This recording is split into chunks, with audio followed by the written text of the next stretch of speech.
내가 요한의 아들 시몬이니 장차 게바라 하리라 하시니라. 게바는 번역하면 베드로라. 아멘.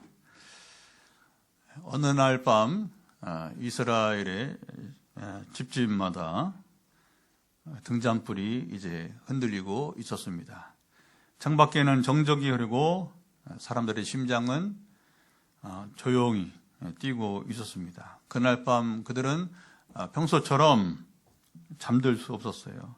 하나님께서 오늘 밤을 말씀하셨기 때문입니다. 이스라엘 백성들은 어린 양을 잡아서 그렇게 해서 각 식구들 수에 따라서 이제 한 마리를 다 못 먹으면 두 집이 나누고 이렇게 해서 이제 가족 수를 따라서 어린 양을 잡고 이제 피를 따로 이제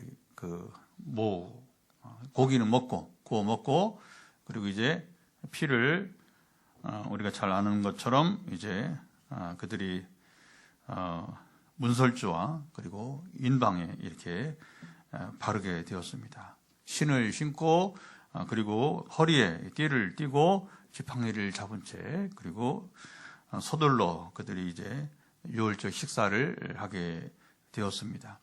그 밤은 단순히 옛날 이야기가 아니라 그들의 기억 속에 그 당시의 이스라엘의 기억만 아니라 지금까지도 여러분 이제 3,000년 이상이 또는 3,500년 이상이 지난 지금 이스라엘 가운데도 잊혀지지 않는 기억 나는 그 밤이었습니다. 누군가는 떨리는 손으로 피를 바르고 또 아이를 아주 어린 아이들을 품에 안고 숨죽였고 그리고 이 피가 정말 우리를 살릴까 경험하지 못한 이제 그리고 이제 놀라운 경험이 마지막 10가지 재앙과 마지막 재앙이죠. 그래서 이 죽음의 위협 속에서 그들이 건진받을 수 있을까? 그 믿음과 두려움 사이에 흔들렸습니다. 그 밤 어린 양의 피가 바로 죽음을 지나가게. 그래서 죽음의 천사가 이제 그 피가 문에 이렇게 여러분 이제 십자가처럼 비슷하게 이렇게 피가 묻어 있는 그 집문에 있는 집은 천사가 이제 죽음의 신이죠. 천사가 거기에 재앙을 내리지 않고 장자들을 죽이지 않고 그냥 넘어가는. 그래서 이제 재앙이 거기에 임하지 않고 넘어갔다 해서 그게 6월절이에요. 6월절. 그래서 패스오버 뛰어넘다는 거죠. 죽음의 재앙이 뛰어넘었다. 지나갔다. 그들이 구원받았다. 할렐루야. 하나님은 이스라엘 백성을 해방의 길로 이제 이끄셨습니다. 이스라엘은 피로 살았다는 이야기를 잊지 않았습니다. 피 때문에 살았다. 그래서 그들에게 어린 양은 단순한 동물이 아니라 구원의 표식, 다른 말 징표가 여러분 되었습니다. 그들의 생명을 살아나게 하는 바로 피의 기억이었습니다. 자, 오늘 본문의 세례요한이 사람들 앞에서 한 사람을 가리켜 이렇게 잊혔어요. 29절 한번 읽어보도록 하겠습니다. 29절 같이 한번 읽어보겠습니다. 크게 읽습니다. 이튿날 요한이 예수께서 자기에게 나오심을 보고 이르되 보라 세상 죄를 지고 하는 하나님의 어린 양 이루다. 요한의 말을 여기 듣던 순간 사람들은 그들 속에 잠자던 과거에 그렇죠.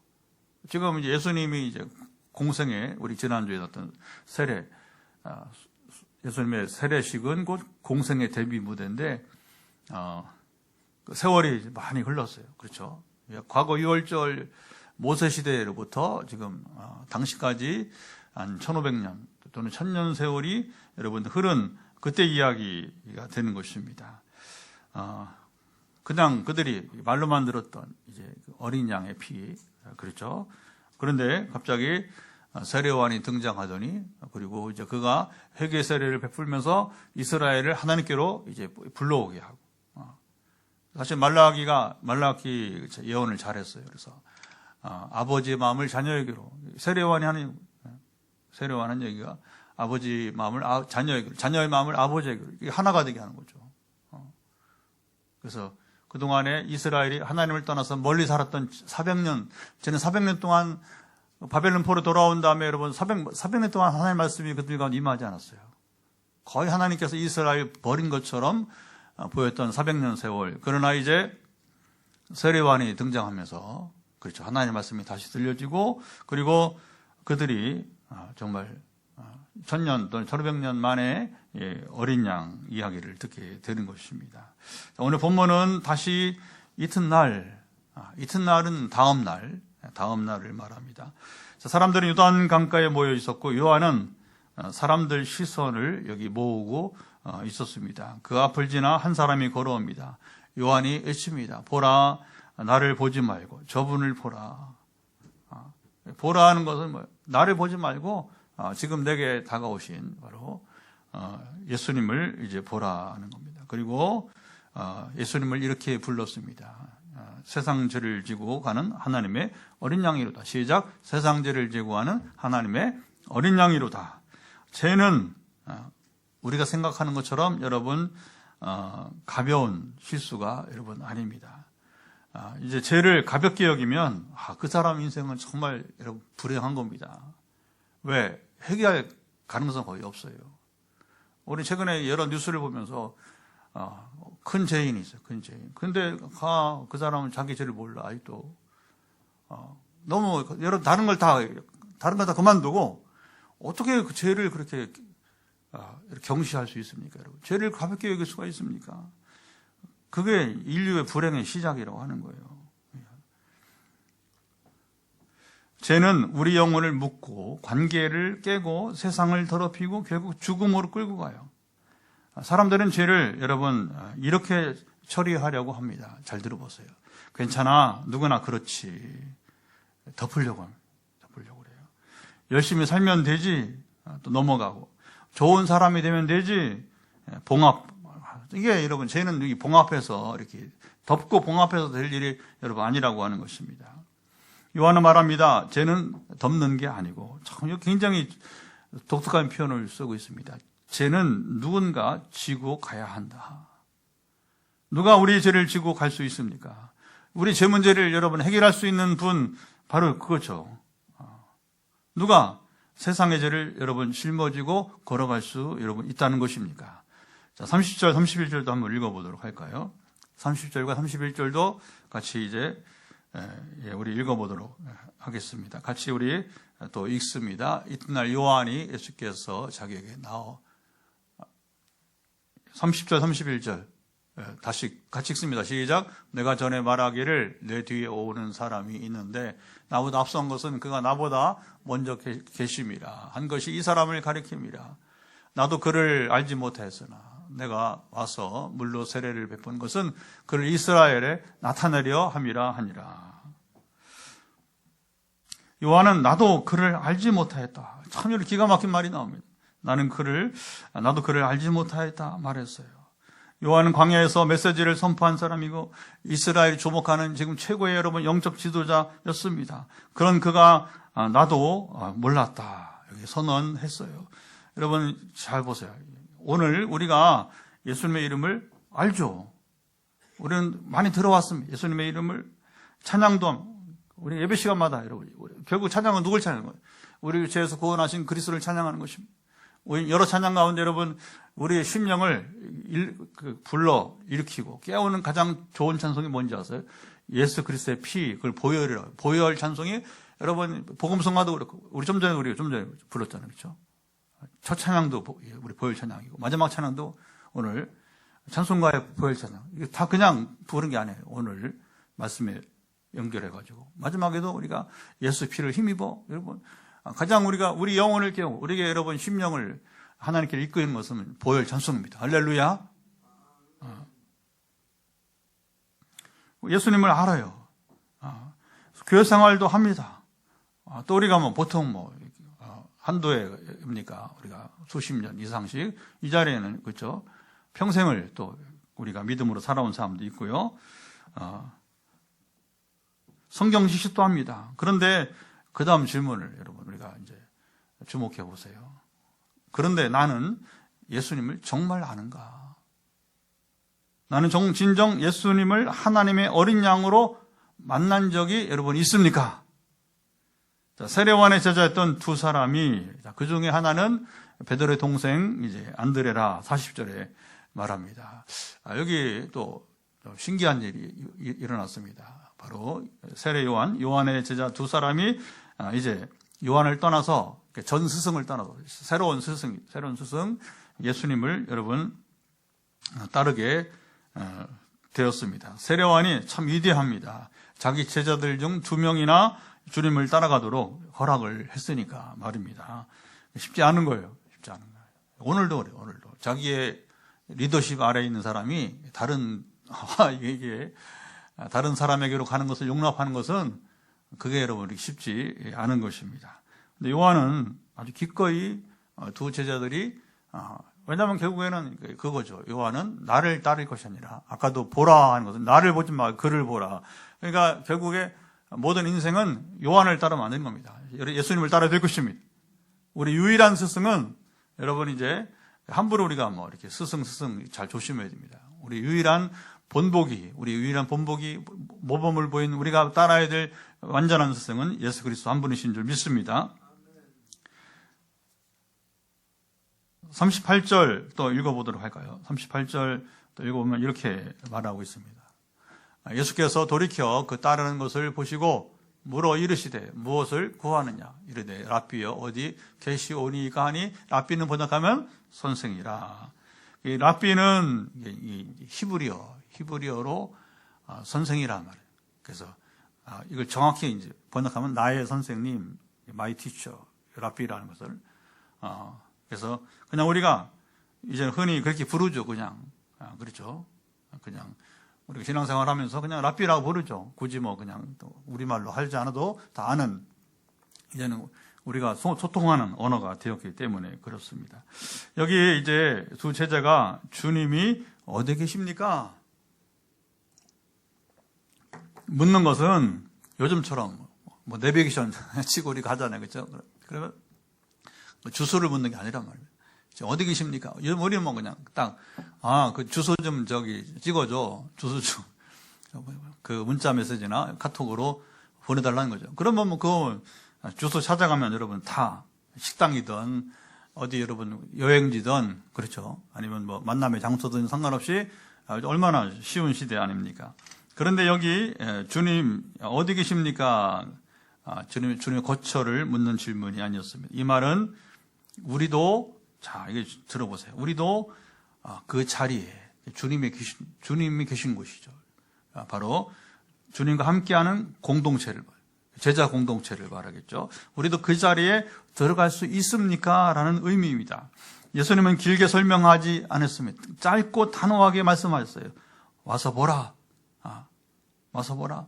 이 말은 예수님이 우리를 또 여기 이런 해석이 그것은 우리를 관람객으로 이제 여러분 부르시는 것이 아닙니다. 와서 내가 하는 언행을 보라. 그냥 관람객으로 부르시는 것이 아니고 우리의 삶을 잘 노출시키는 자리로 부르시는 말씀입니다. 무슨 말이냐? 예수님을 멀리서 바라볼 때는 우리 마음이 그저 그렇죠? 불편하지 않습니다. 편합니다. 우리가 예배실에서도 여러분 그냥 이렇게 멀리서 예배 드릴 때에는 마음의 부담이 없습니다. 현대인들은 특별히 제가 아는 지인들도 보면 그냥 교회 정확히 등록을 안 하고 그냥 이렇게 교회에 출석하는 거예요. 교회 출석하는 거. 친밀하면 제가 말하는 등록을 하라. 그리고 또 등록만 하지 말고 교회 활동을 좀 하라. 활동을. 당신을 위해서, 너를 위해서. 여러분 신앙생활 남을 위해서 하지 않아. 나를 위해서. 내가 사는 길입니다. 아멘. 제가 제일 이렇게 반가운 소리가 뭐냐면 내가 이것을 할 수 있게. 그러니까 내가 하나님 섬길 수 있도록 이렇게 여러분 이게 그런 말을 들을 때 너무너무 기쁜 거예요. 결국 신앙은 여러분 교회를 위한 것이지만 하나님 위한 것이지만 그러나 결국에는 궁극적으로 누구를 위한 것이냐? 나를 위한 것입니다. 아멘. 저도 이렇게 이렇게 여러 가지 사역을 이렇게 하면서 이제 결국 나를 위한 것이구나 이렇게 깨닫게 되고 그리고 감사함이 나 같은 사람이 이렇게 기회를 주시고 나에게 이렇게 정말 소중한 여러분 이제 기회를 주시고 그렇게 해서 하나님의 이름을 증거하고 여러분 그렇습니다. 화해 말씀 치유 집회 때도 이제 지난주 금요일에 했지만 몇 시간이 이건 아무나 이게 설 수 없는 자리인데 말씀 치유 집회는 성령 임한 사람만 간증이 있는 사람만이 그리고 지금도 또 역사가 계속 일어나는 사람만이 할 수 있는 자리인데 성령이 함께 하시는 증거를 가지고 살 수 있게 하시니까 할렐루야. 그게 여러분 은혜가 되는 것이죠. 하나님 말씀을 좋은 말로 듣기만 할 때도 얼마나 여러분 편합니까? 하지만 예수님 말씀하십니다. 그 자리로 들어오라. 시작. 그 자리로 들어오라. 어딥니까? 내가 머무는 곳으로, 주님이 머무는 곳으로 들어오라.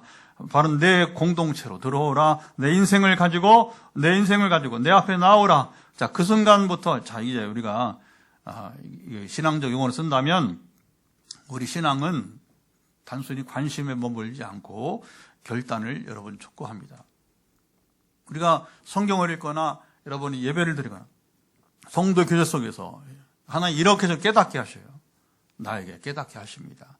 그때 우리는 괜찮은데 이렇게 호기심이나 관심을 가질 정도 아니라 어떤 사람이 앞으로 더 귀하게 하는 게 쓰임 받느냐면 하나님 함께 하시냐면 결단하는 사람, 삶이 결단을 해서 그러면 여러분 잡으세요.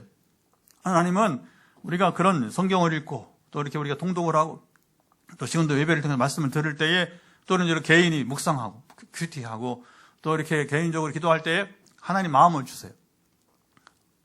그래서 네가 이렇게 하면 어떻게 했니? 잡으세요. 하나님 결코 막 윽박지르고 명령형을 취하지 않으세요. 하나님은 청유형, 그러니까 뭐 바울처럼 막 이제 더 이상 이제 방자하게 그 두지 않으시고 이제는 이놈 이거 내가 한번 써야겠다 했을 때는 아주 뭐 그렇죠. 굉장히 여러분 카리스마적인 큰 능력으로 바울을 제압해 버리잖아요. 그런 겁니다. 멧돼지 같은 곰 같은 거 어떻게 잡아야 돼요? 그건 뭐 강력한 힘으로 여러분 잡아내는 것이죠. 이제 그러나 보통은 그 바울은 이제 그 드라마틱한 경험을 통해서 이제 만남과 변화가 필요했기 때문에 그런 것이고 보통은 그렇지 않아요. 보통은. 그래서 하나님은 주로 완전한 인격이시기 때문에 우리를 부르실 때 우리와 만날 때 뭐냐면 청유형, 권유형으로. 그래서 이렇게 네가 이렇게 하면 어떻겠냐? 네가 이렇게 살면 어떻겠냐? 내가 정말 기쁘겠다. 나를 좀 기쁘게 할 수 있겠니? 그런 여러 가지 이런 깨달음을 주는 겁니다. 네가 그렇게 살면 내가 너무 좀 마음이 아프다.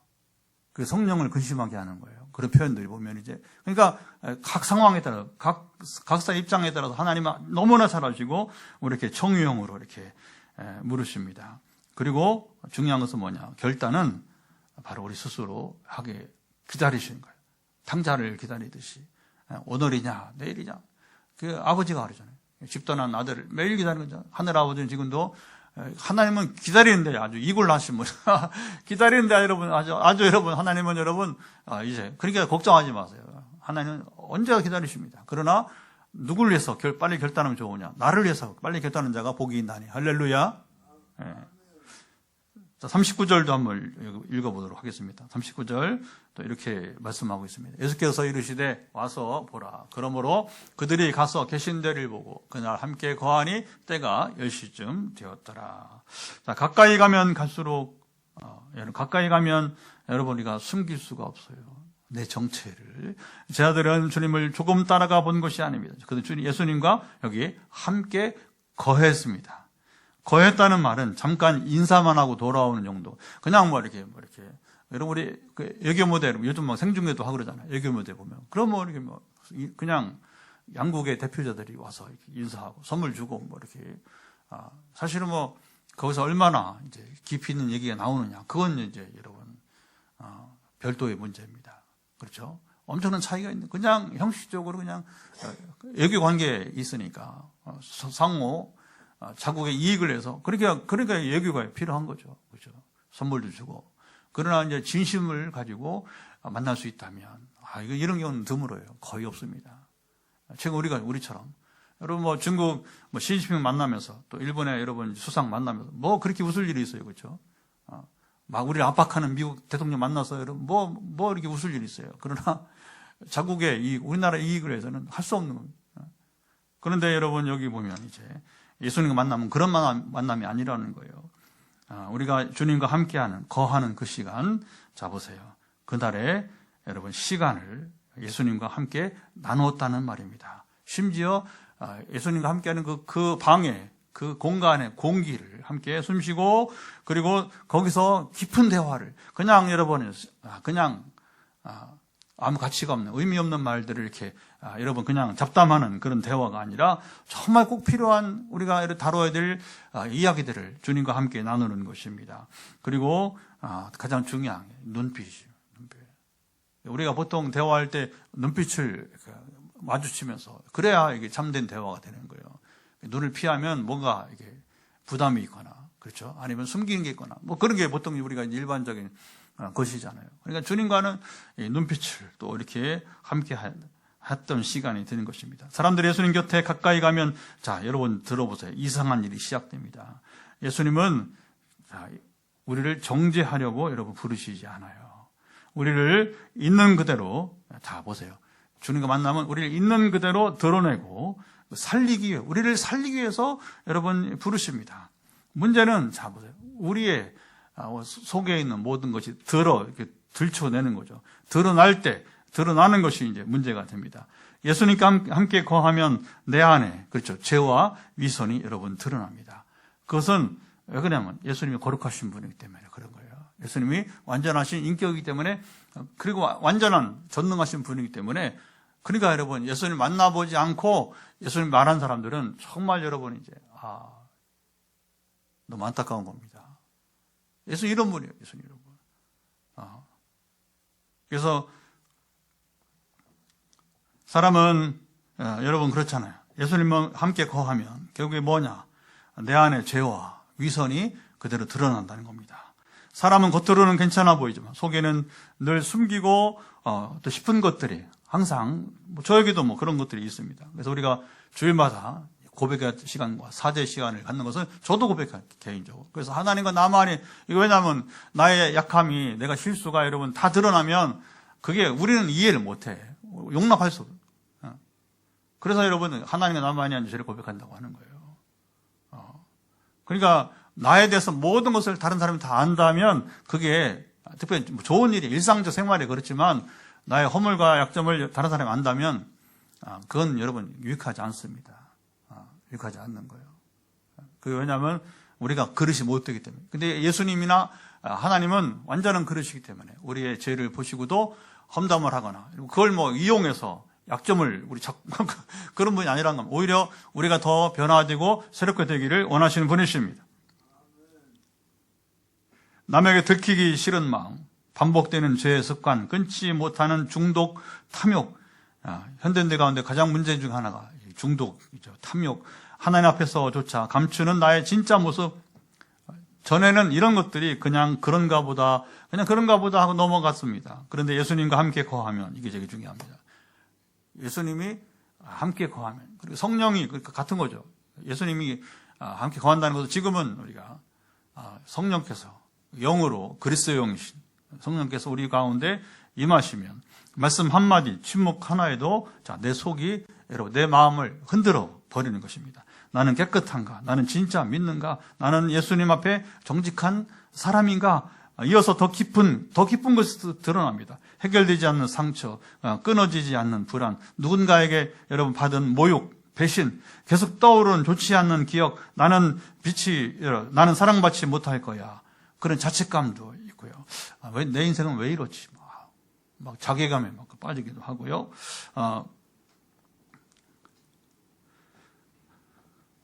예수님 앞에 가까이 가면 여러분 이런 상처가 잠시간은 더 아파지는 것 같습니다. 왜 지금 이런 것이 막 떠올라서 옛날의 일인데 그 잊혀진 일인데 왜 지금 막 떠오르느냐? 빛이 들어오면 그동안 감추었던 것이 여러분 드러나게 마련입니다. 그래서 베드로가 이제 주님 만날 때 그러잖아요. 처음에 베드로가 이제 오늘 나오지만 안드레가 안드레 동생이 여러분 예수님 내가 메시아 만났다. 이런 내용은 이따 성경 공부할 때는 또 나눕니다만은 막 동생이 뭐 메시아 만났다 그러니까 뭐 그래 귀에 들어오지 않아요.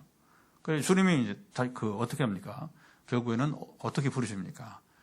베드로 잘하는 어부잖아요. 어부. 그래서 그가 고기 잡는 현장으로 이끄시는 거예요. 그래서 이제 자연스럽게 그래서 이제 주님이 이제 갈릴리 호숫가에서 배에 올라서 그러면 사람들이 그 앞에 이제 쭉 둘러서 있으니까 사람들 보기 쉽게 배에 올라서 설교를 하시고 이렇게 가르치시고 전파하시고 그다음에 뭐냐면 베드로 고맙다. 오늘 너에게 고기를 좀 잡게 해주겠다. 가자. 그러니까 근데 여러분 보세요. 거기에 주님은 여러분 선생님 랍비지 어부가 아니에요. 그런데 베드로가 거역을 거부 못하는 거예요. 그래서 가서 고기 잡고 너무 고기가 많이 잡혀가지고 친구들 불러가지고서 이제 그물을 찢어질 정도로 이렇게 그리고서는 자 보세요. 이제 베드로가 처음으로 제대로 예수님 만나는 거예요. 자 만나는 거예요. 그러니까 뭐라고 합니까? 베드로가 예수님 만난 다음에 주여 나를 떠나소서 나는 죄인으로서이다. 요게 여러분 이게 예수를 만난 사람의 이야기예요. 예수를 만났다고 하는데 그게 그대로예요. 옛생활 그대로 그냥 그 뭐냐면 형식적인 신앙만 있는 사람이에요. 진짜 만난 게 아니고 진짜 만난 바로 뭐냐면 이제 베드로처럼 이렇게 반응이 나온다는 겁니다. 여러분 그 주님 앞에 서면 아까 말했지만 내 모든 게 막 생각이 나는 거예요. 그러니까 주님 앞에 서지 않을 때는 경험하지 못한 바예요. 근데 예수님 앞에 만나네. 성령이 임하시면 막 내 안에 여러분 뭐 나를 막 휘저어요. 내 마음을 휘저어요. 잠시는 괴롭지만 그러나 그것은 뭐야? 내 죄를 용서하기 원하시는 바로 성령께서 이제 예수님께서 내 안에 은혜를 베푸시는 것입니다. 자, 문제는 사람들은 상처가 드러나는 걸 두려워합니다. 그래서 예수님을 가까이 따라가다가 자 보세요. 스스로 멈춰버리는 거예요. 사도 요한 이때가 바로 10시쯤이었다 이렇게 말합니다. 자, 여기 또 재미있습니다. 왜 굳이 시간을 여러분 기록했을까요? 그 순간을 여러분 잊을 수 없었던 것입니다. 여러분 그런 거예요. 예수님을 진정 만났는데 그때를 누가 잊어버리겠어요? 그러니까 제 입에는 계속해서 하나님의 능력과 성령의 나타나심을 증거할 때마다 2010년이 계속 반복해 나오는 거예요. 그래서 뭐 웬만하면 저를 만난 사람들은 다 알아요. 하도 많이 말을 하니까. 그때를 못 잊는다는 겁니다. 쉽게 말하면 그때가 내 인생 굉장히 중요한 전환점, 터닝 포인트가 되었기 때문에 잊지 못하는 것이고 여기도 그 시간을 여러분 기록하게 되는 것입니다. 예수님과 단순한 만남이 아니라 인생의 방향이 바뀌는 순간이었습니다. 해가 기울기 시작하고 사람들의 소리는 그렇죠. 밤이 되니까 옛날에는 지금이야 뭐 밤이 되어도 뭐 가로등이 있지 그렇죠. 조명이 얼마나 좋아요. 그러니까 뭐 밤새도 뭐 별 문제가 없습니다. 안전하고.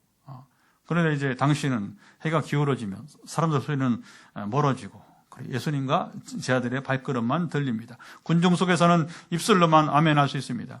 예수님과 함께 머무른 자리에서는 달라지는 거죠. 내 삶의 결단이 된다는 것입니다. 예수님 곁에 가까이 가면 내 인생이 흔들립니다. 예수님을 여기 여러분 이제 우리가 따른 것과 함께 거하는 것은 전혀 다른 것입니다. 따른다는 것은 멀리서 그냥 이렇게 따라가게 되는 거죠. 그러나 거한다는 것은 가까이서만 여러분 가능한 것입니다. 가까이 가면 예수님은 단지 따뜻한 분만이 아니라 진리로 서 계신 분입니다. 예수님 곁에 거하려면 우리 안에 이제 여러 가지가 이제 여러분 무너지기 마련입니다. 자존심도 여러분 내 삶의 방식도 내가 스스로 통제했던 내 삶의 여러분 이제 현실도 또 내 죄를 그동안 합리화했던 합리화 이것도 내 상처를 붙잡고 있던 고집 아까 말했잖아요.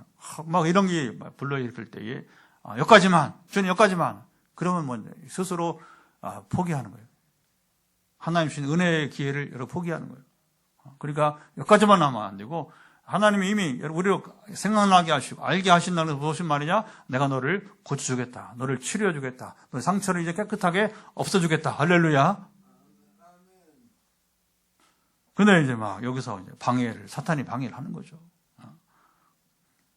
정말 여기까지 들어가야 하나? 정말 주님 앞에서 내 모습을 드러내놓아야 하나?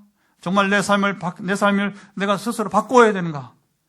나는 예수님을 멀리서 구경만 하고 있습니까? 아니면 나는 주님 안에 거하고 있습니까? 이게 오늘 본문에서 우리에게 여러분 근본적으로 질문하고 있는 것입니다.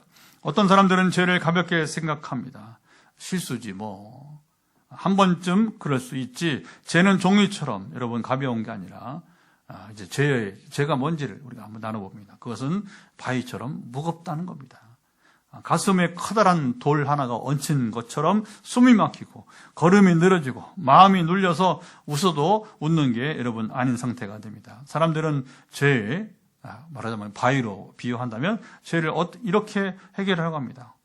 그냥 꽃으로 덮어버리고 웃음으로 가려버리고 바쁘게 움직이며 또 잊어버리면 괜찮지 뭐 이렇게 이제 자신을 속입니다. 그런데 바위는 죄는 그대로 여러분 있습니다. 그 바위는 어느 날 밤 조용히 다시 올라옵니다.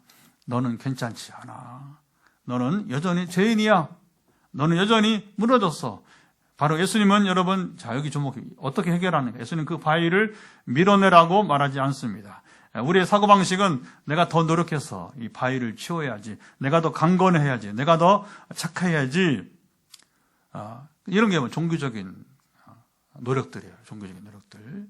종교 생활은 여러분, 다 종교도 다 그렇게 합니다. 그렇게 합니다. 그 바위 죄는 문제는 뭐냐? 사람의 여러분 손으로 옮길 수 있는 크기가 아니라고 하는 겁니다. 어떤 누구도 세상에 어떤 여러분 이제 골리앗도 그 누구도 여러분 이 바위를 여러분 스스로 옮길 수 없다고 하는 겁니다. 아무도.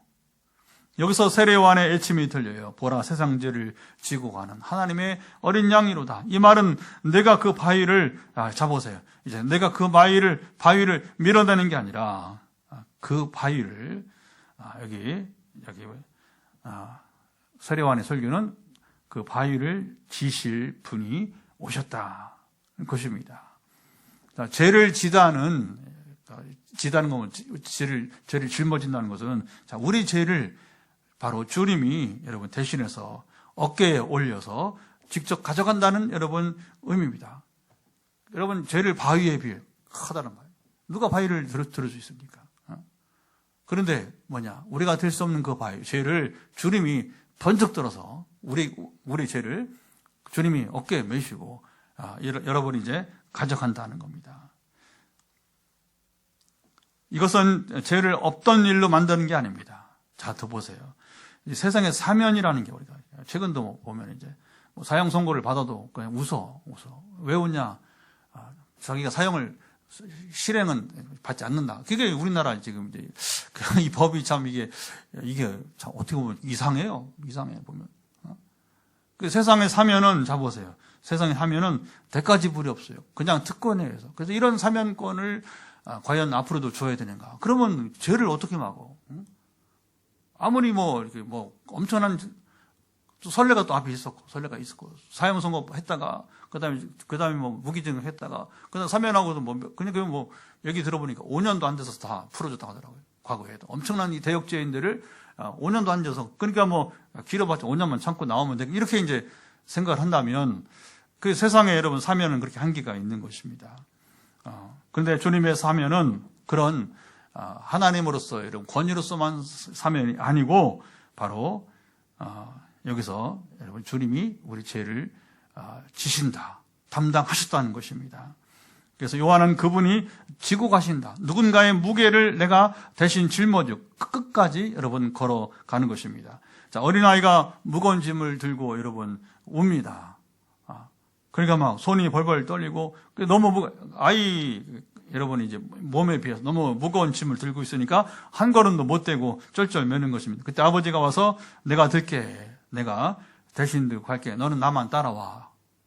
이게 바로 뭐냐? 예수님이 비유로 말한다면 쉽게 오늘 우리에게 여러분 말씀하시는 것입니다. 주님은 우리에게 강해져라, 완벽해져라 이렇게 여러분 하지 않으시고 내 짐을 내게 맡기라 하십니다. 자, 유월절 밤에 이스라엘은 이렇게 생각했을 것입니다. 이 피가 정말 우리를 살릴까? 우리는 살 수 있을까? 당시 그 밤에 그들을 살린 건 여러분 하나였습니다. 바로 하나님이 그들로 여러분 준비하게 하신 바로 어린 양의 피였습니다.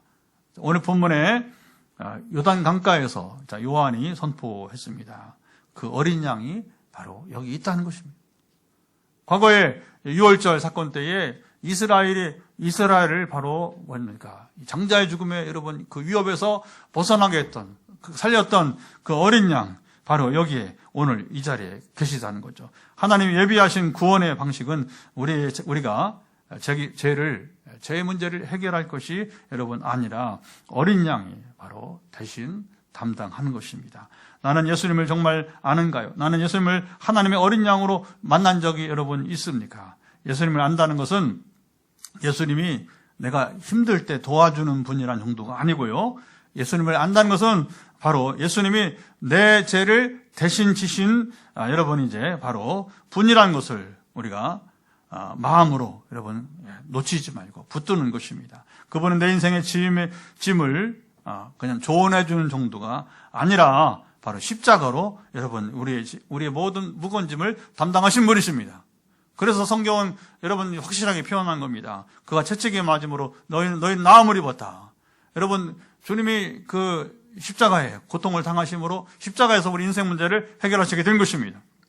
내가 제 무게를 해결하라고 애쓰는 동안에도 하나님은 이미 어린 양을 여러분 준비해 두셨습니다. 그리고 그 어린 양이 지금 우리 앞에 서 계십니다.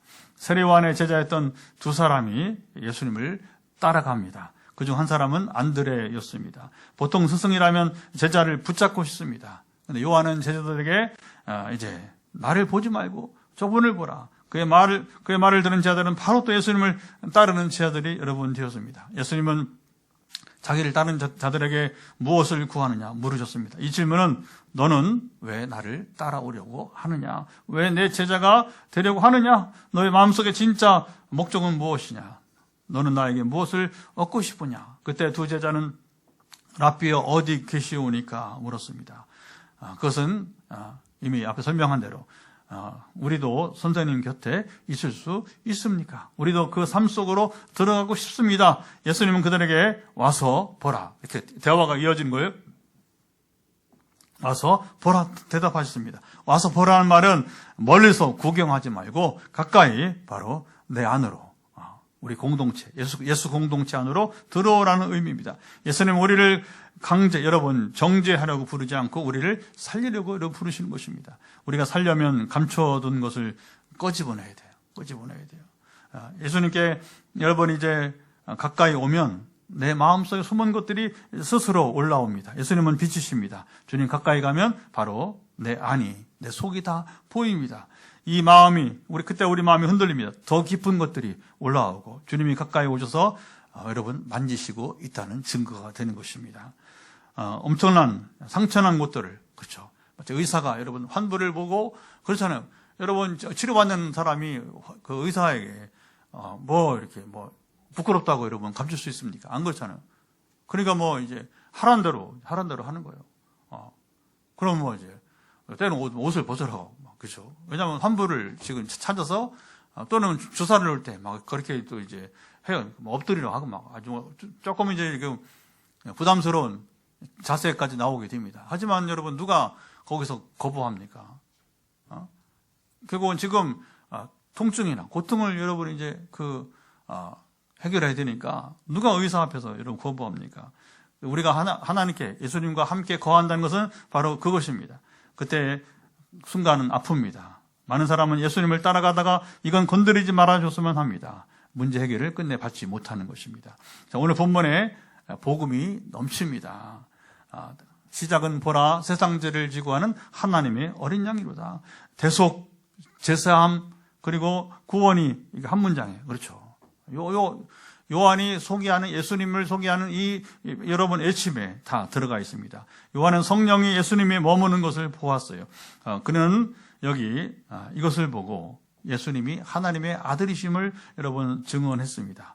예수님은 하나님이 보내신 구원자입니다. 주님은 우리를 초청하시며 우리가 그에게 나아가고 그와 함께 거하기를 여러분 기다리십니다.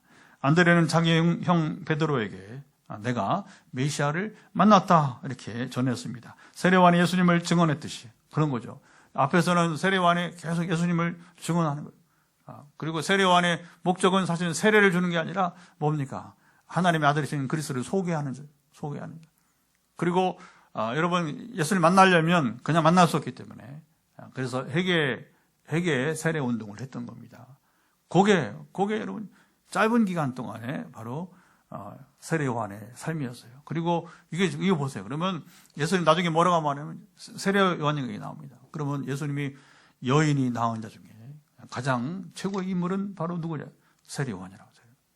세례 요한이 자기가 누군지를 알고 짧지만 그러나 하나님께서 맡기신 일을 정확하게 해냈기 때문에 겸손하게.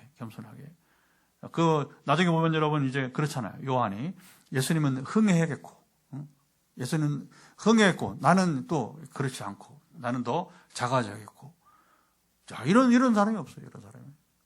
한 시대에 여러분, 대부흥을 일으킨 여러분, 그런 하나님의 종이라고 하는 사람들이 요한처럼 그 겸손한 것을 본 적이 없어요. 나는 지금까지 한 번도 본 적 없어요. 그렇게 겸손한 사람을. 세례 요한처럼. 사실 일반 이단 사이비만 아니라 지금도 생존하는 분들 가운데 그러면 그렇지. 여러분 얼마나 교만한지 몰라요. 정말 그 하나님께서 함께 하시는 기름 부음, 소위 말하면 성령의 충만함 속에서 역사하심에 더불어 겸손함까지 요한처럼 갖추었다면 저는 그 사람을 스승이라고 부르겠어요. 그러나 스승이라고 부를 참 어려운 겁니다. 참 어려운 겁니다. 근데 예수님은 그 일을 하신 것이고.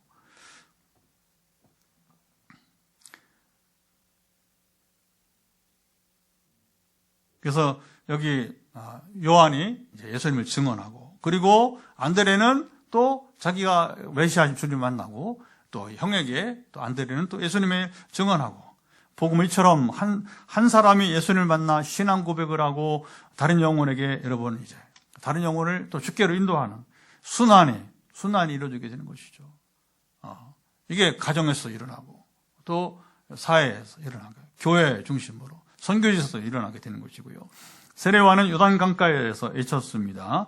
보라, 세상 죄를 지고 하는 하나님의 어린 양이로다. 우리가 살면서 해결하지 못하는 것이 있습니다. 덮어도 다시 올라오는 죄의 무게입니다. 그리고 잊으려 해도 남아있는 상처, 아무리 애써도 사라지지 않는 불만, 불안, 두려움. 예수님은 우리에게 말씀하십니다. 와서 보라. 내 곁에 머물러 보라. 너의 삶을 숨기지 않고 내게로 가져오라. 예수님을 만난 사람은 반드시 누군가를 여러분 데려옵니다. 안드레가 이제 예수님을 만났어요. 그는 예수님을 만난 후 우리가 메시아를 만났다고 형에게 말했어요. 그리고 시몬을 데리고 예수님께 여러분 왔습니다. 복음은 바로 사람을 교회 안에 앉게 있게만 하지 않습니다. 복음은 여러분 좀 더 중요한 건 뭐냐면 복음은 사람을 움직인다는 것입니다. 먼저 예수님께 가까이 가게 하고 그 다음에는 누군가를 예수님께로 여러분 데려오게 하는 것입니다. 자, 이제 우리 기도하겠습니다. 세례 요한과 안드레와 같이 오늘 말씀을 드린 대로 예수님을 증언하는 삶을 살기를 원합니다. 그래서 여기 세례 요한이 나는 그를 증언하였노라.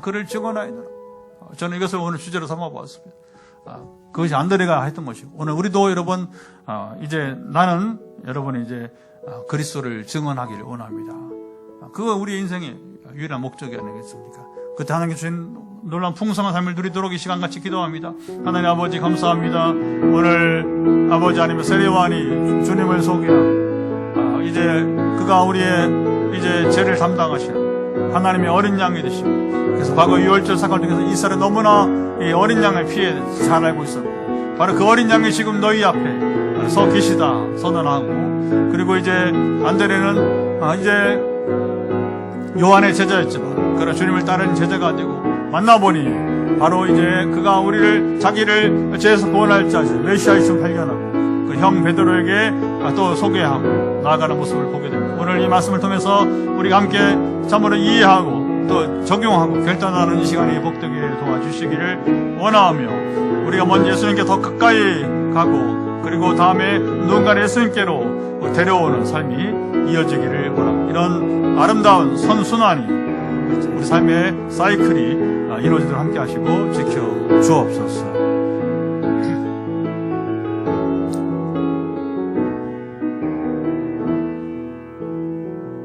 하나님 지난주일을 예수님 수세 세례받으신 일, 그리고 오늘은 바로 요한이 예수님을 하나님의 어린 양이라고 소개하며, 그리고 그가 하나님의 아들 되심을 증언하는, 그리고 요한은 궁극적으로 한 가지 오직 나는 그리스도를 증언하였다고 하는 표현, 그리고 안드레가 이 세례 요한의 제자였지만 요한도 허락하고 주님을 따르는 제자가 되어 주님 만나고 보니 그가 메시아이심을 금방 알아채고 형에게 베드로에게도 이제 주님을 소개한 일들이 있습니다. 그렇습니다. 오늘 우리 인생은 먼저 우리가 주님을 만나고 그리고 다음에 누군가를 주님께 데려오는 이 삶의 순환이 아름답게 이루어지게 도와주옵소서. 2026년도 벌써 1월 셋째 주인데 1년 한 해 동안에 이렇게 우리가 이제 가정에서부터 시작해서 우리의 이웃에서 그리고 더불어 열방에까지도 이제 주님을 소개하는, 주님을 바로 가르치고 전파하고 치유하는 멋진 한 해가 되게 하옵소서. 예수님의 이름으로 간절히 기도드리옵나이다. 아멘. 우리 찬양을 드리면서 준비한 예물을 드리도록 하겠습니다. 오늘 찬양은